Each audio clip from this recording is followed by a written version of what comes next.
राष्ट्रवादी काँग्रेस पक्षाचे नेते आणि मदत व पुनर्वसन मंत्री अनिल पाटील सर आपल्या बरोबर आहेत। अनिल पाटील सर, शरद पवार यांना तुमचे पिंपरी चिंचवडचे जवळपास 15 ते 20 नगरसेवक भेटायला गेले, आमदार देखील संपर्कात आहे असं सातत्याने त्यांचे नेते म्हणतात आणि आता थेट नगरसेवकांनी शरद पवारांची भेट घेतली। पक्ष फुटत चाललाय असं म्हणायचं का?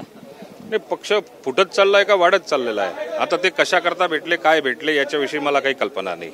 राहिला प्रश्न माझ्या स्वतःच्या संदर्भामध्ये, माजी आमदार सतीश पाटील यांनी एक विधान केलं की ते अनिल पाटील हे भारतीय जनता पार्टीबरोबर येणाऱ्या काळात जातील असं जे विधान केलं ते वैफल्यातून केलेलं विधान आहे आणि इलेक्शनच्या 2 महिन्याच्या काळामध्ये अशा स्वरूपाची विधानं आपल्याला ऐकायला मिळतील। सतीश पाटील यांचा सख्खा पुतण्या हा याचा दारुण पराभव जळगाव लोकसभा मतदारसंघामध्ये आत्ताच झाला आणि सतीश पाटलांच्याच विधानसभा क्षेत्रामध्ये त्याला मताधिक्य हे फार मोठ्या प्रमाणावरती कमी मताधिक्य मिळालं, म्हणजे मायनस झाला तो तालुका, तो मतदारसंघ। म्हणून वैफल्यातून अशी विधानं येतील। 2 महिन्याच्या काळामध्ये हा याच्याकडे गेला, तो त्याच्याकडे गेला, हा केवळ फक्त मनोरंजनाचा भाग म्हणून आपण बघितलं पाहिजे।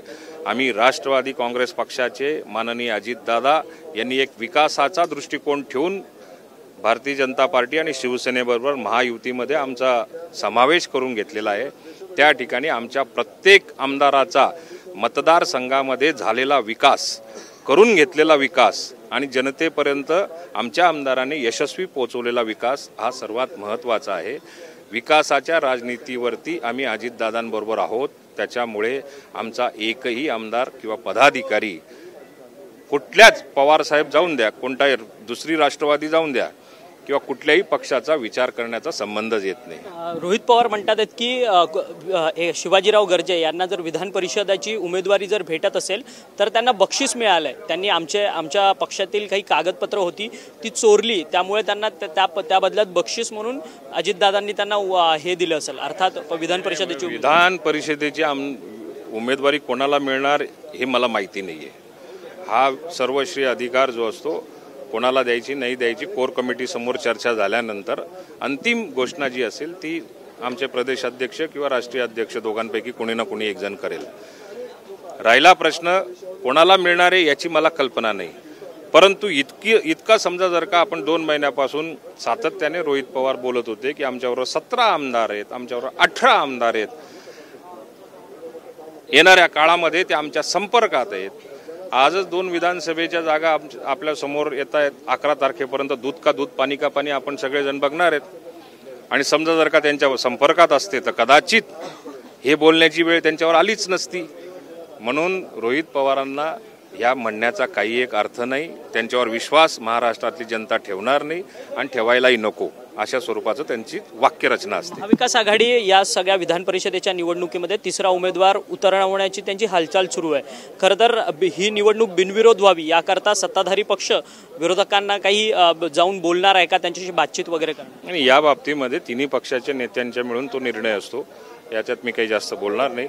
पण आमचे आमदार जे आहेत, आमचे आमदार पूर्णपणे आमच्या पाठीशी आहेत एवढंच मी सांगू शकतो। खरं तर जितेंद्र आव्हाड यांनी येऊरमधल्या एका प्रकरणामध्ये त्यांनी सांगितलं की मोठ्या प्रमाणात गैरव्यवहार करून अनधिकृत बार आणि पब्स निर्माण केलेले आहेत। खरं तर संजय गांधी नॅशनल पार्कचा संपूर्ण सहभाग असलेला तो येऊरचा परिसर आहे, तिथे मोठ्या प्रमाणात ड्रग्ज आणि रेव पार्टीज होतात। एक्साईज डिपार्टमेंट मोठ्या प्रमाणात तिथे घोटाळे करत आहे असं त्यांचं म्हणणं आहे। मुळामध्ये ही वस्तुस्थिती आहे, काही ठिकाणी अशा प्रकारच्या पार्ट्या केल्या जातात, त्याच्यावरती पोलीस विभाग खात्याकडनं किंवा गृह विभागाकडनं सातत्याने त्याच्यावर नजर ठेवून असतात। अशी घटना कुठे घडत असेल तर त्याच्या बाबतीमध्ये तातडीने ॲक्शन घेतली जाते, हेही सत्य आहे। पण जितेंद्र आव्हाड साहेब याच्यामधनं केवळ फक्त लोकांचं, तरुणांचं हित कमी बघतात, राजकारण त्याच्यामध्ये जास्त बघतात।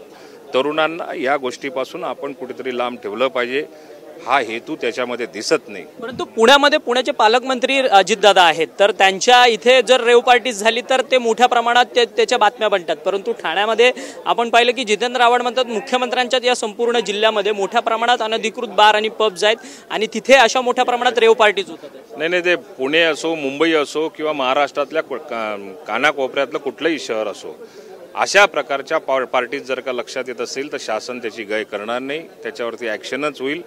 हा राहिला प्रश्न माध्यमांमधनंच केवळ फक्त पुणे जास्त दाखवलं जातं, ते इतर ठिकाणचं कुठेतरी दाबलं जातं. दाबण्याची आवश्यकता नाही, परंतु कितीही माध्यमांनी काहीही केलं तरी सुद्धा शासन गृह विभागाच्या माध्यमातून कोणालाही पुण्यातल्या बारवरती आणि पब्सवरती बुलडोजरची कारवाई होते, ठाण्यातला का नाही मग, असं त्यांचं म्हणणं आहे. अनधिकृत महाराष्ट्रातल्या कानाकोपऱ्यात कुठेही जरी असला तरी राज्याच्या मुख्यमंत्र्यांनी ते सगळे पाडण्याचेच आदेश दिलेले आहेत. धन्यवाद, तुम्ही आमच्याशी बातचीत केली होते. अनिल पाटील जे मदत व पुनर्विकास मंत्री आहेत, राज्याचे आणि राष्ट्रवादीचे नेते आहेत.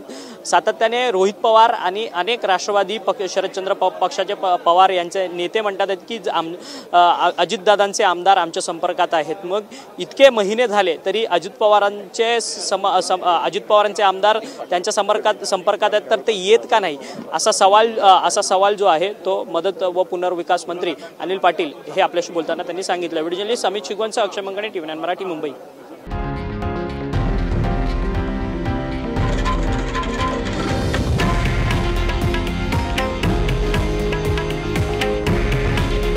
हे आहे देशातील नंबर 1 न्यूज नेटवर्क आणि आपण पाहत आहात TV9 मराठी. काळजी तुमची, हित महाराष्ट्राचं.